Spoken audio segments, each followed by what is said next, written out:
Here's a question I want to ask all of you guys. Would you rather be a soldier in the garden or a garden on the battlefield? This is a highly debatable topic, and I want to go over this from as much of a non-biased perspective as possible. The fight on who is better, specialist versus generalists. Before we take on this, though, we need to understand what both these terms mean and represent. Specialist is defined as a person who concentrates primarily on a particular subject or activity, a person highly skilled in a specific field.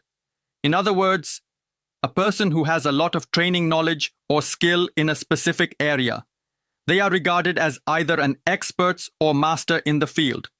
A generalist, on the other hand, is defined as a person who has a wide range of knowledge in various subjects and holds many skill sets. A person whose knowledge, aptitudes, and skills are applied to a field as a whole or a variety of different fields. Now we got that out of the way. Who's better? It's not that simple, even though the title explicitly says the answer.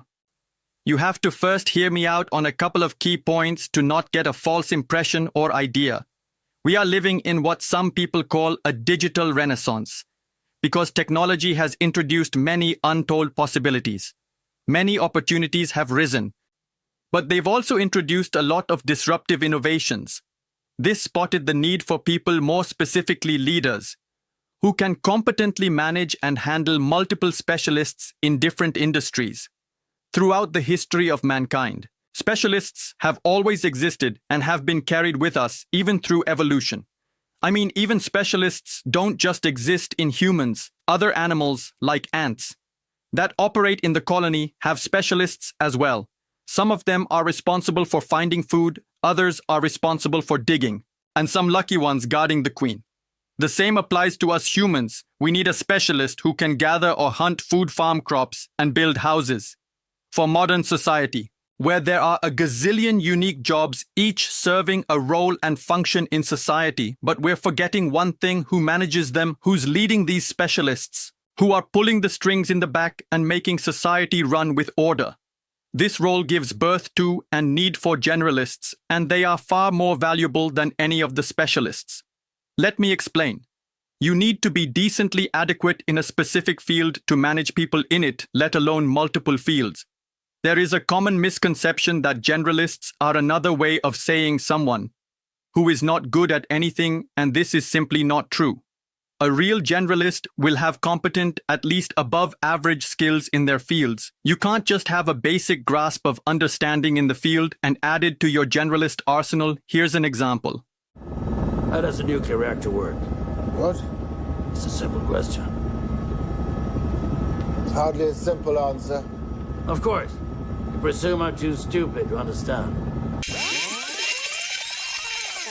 Good. I know how a nuclear reactor works. Now I don't need you. So how would a politician know how to run a nuclear plant? And how would a nuclear engineer know how to run a country? Journalists have what is called cross-field knowledge.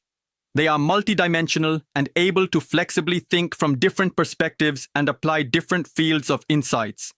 Take a notable figure, that Jim Simons. He was an expert in mathematics, and because of his natural entrepreneurship inclination, he sought other ways to earn money using his expertise, and that's when he came up with a way to trade financial markets using complex quantitative methods after starting a good bit of finance. Famous music artists, believe it or not, are a form of great generalists. They have a special voice that resonates with the audience, but they still hire producers, record labels, managers, marketers, and so on, ultimately making them a generalist. There are solo music artists, but they are quite the rarity. This leads me to point number 2. The craftsman versus the cog.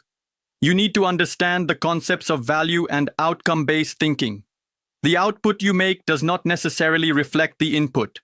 You could input 1 and have an outcome of 10, and you could also input 10 to have an outcome of 1. Leverage is key, and you need to utilize it correctly. For example, take any business, say, you started the haircut business. You're doing everything all on your own. You cut the hair, you do the cleaning, you do the accounting, you market and research competitors, you represent legal, you create your own graphic design, and you do everything all by yourself. How much output can you realistically get from this approach?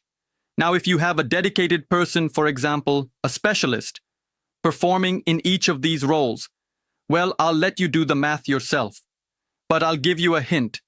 The math does not mean that more employees means more output.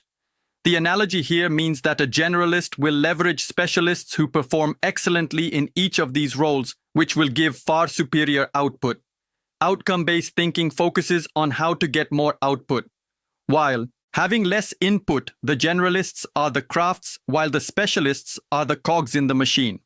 Another good example of outcome-based thinking is Mr. Beast during his early content creation days. He started hot about content creation on YouTube. Since he understood the concept of leverage and OBT, he had a friend group that also focused on content creation, and listened to what he says in this clip.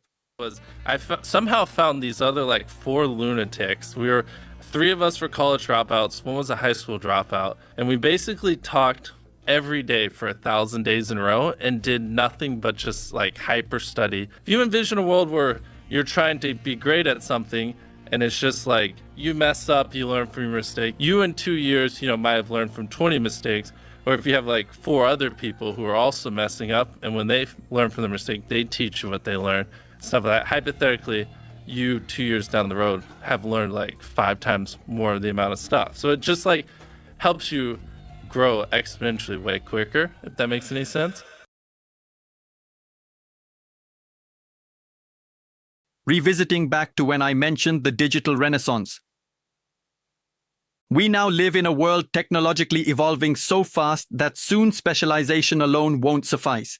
If you don't want to be susceptible to being replaced by automation and disruptive innovation, then the generalist path truly awaits you.